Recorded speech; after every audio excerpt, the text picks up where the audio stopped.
Hey Oprah, you know the best $10 I ever spent was upgrading my cable so that I could get those life classes. They have changed my life in so many ways already.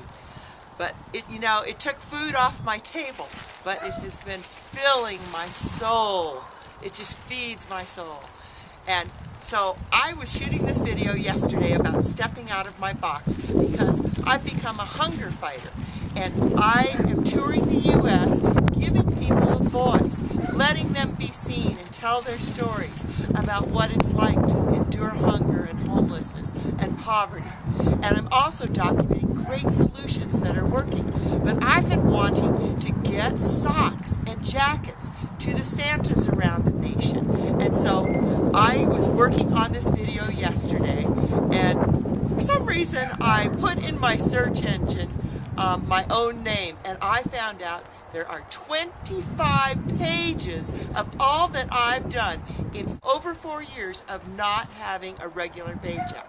So I've become quite the hunger expert.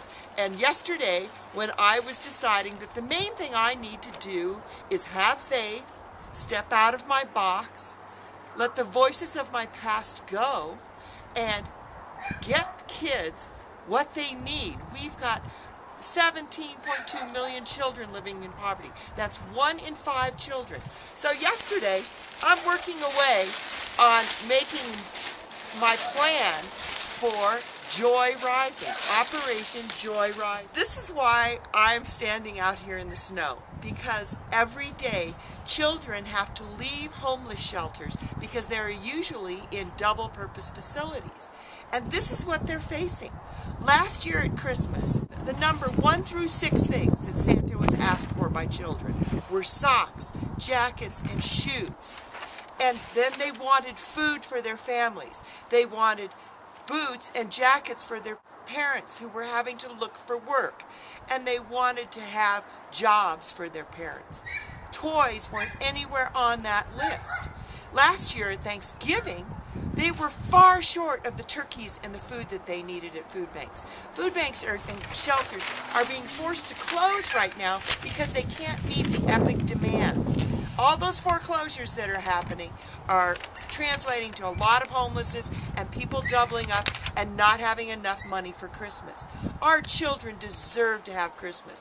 That show on those children in Africa and the joy that rose. Can you imagine if we could mobilize the USA? I've watched Occupy events pop up all over the world in 6 weeks. Well, yesterday I did a little calculating.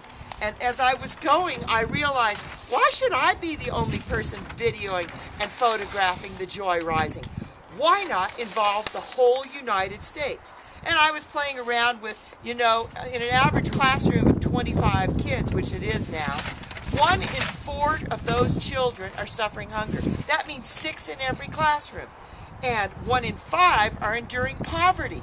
That's 5 out of those 25 children. Do you think that's not affecting the education and the morale of all the children in that classroom? It is.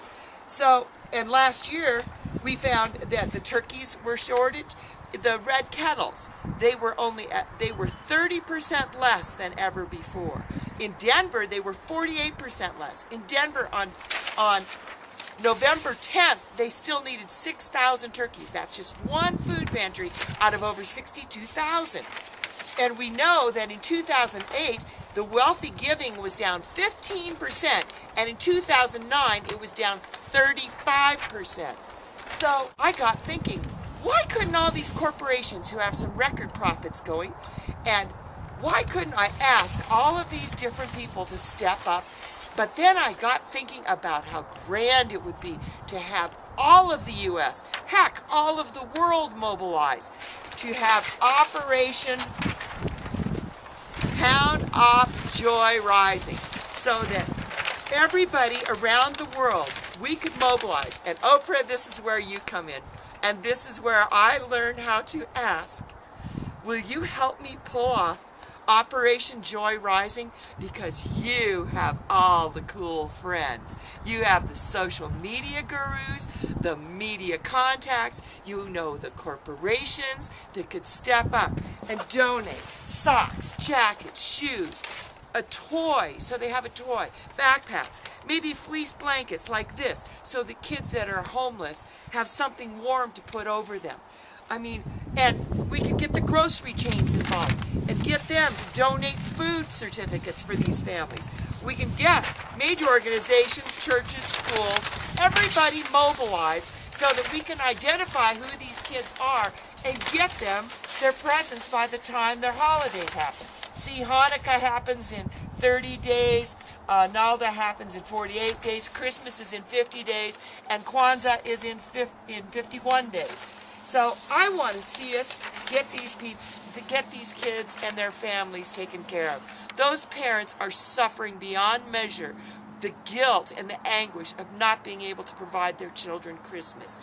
Can you imagine the joy we'd feel rising everywhere? And if we had a website to connect all those videos and all those photos of the meetings that are happening, and a website like a meetup platform like the Occupy events use, where people can plug in meetings to meet and decide how they're going to figure out who needs the help in their community, how they're going to wrap the presents, who's going to donate the wrapping and the boxes, who's going to donate the toys, how are we distributing it? And see, I got carried away. I have a mind map here of all the different logistics and finance and all the things we can do. But I believe we can mobilize America into Operation Joy Rising. So, will you help me and let joy rise? And that way I can step out of my big box once and for all. Oh! Nobody said that stepping out of your box was pretty graceful or easy. But I'm stepping out in a big way, and I hope you'll help me with Operation Joy Rising. Right now, I get to go into my warm house and edit this video and get it to you and start writing letters to sponsors. But you know what I realized? This is the perfect tent for a 4 to 5-year-old child. This is what children are sleeping under on the streets of America. So I hope that all of America will join in on Operation Joy Rising. Thanks.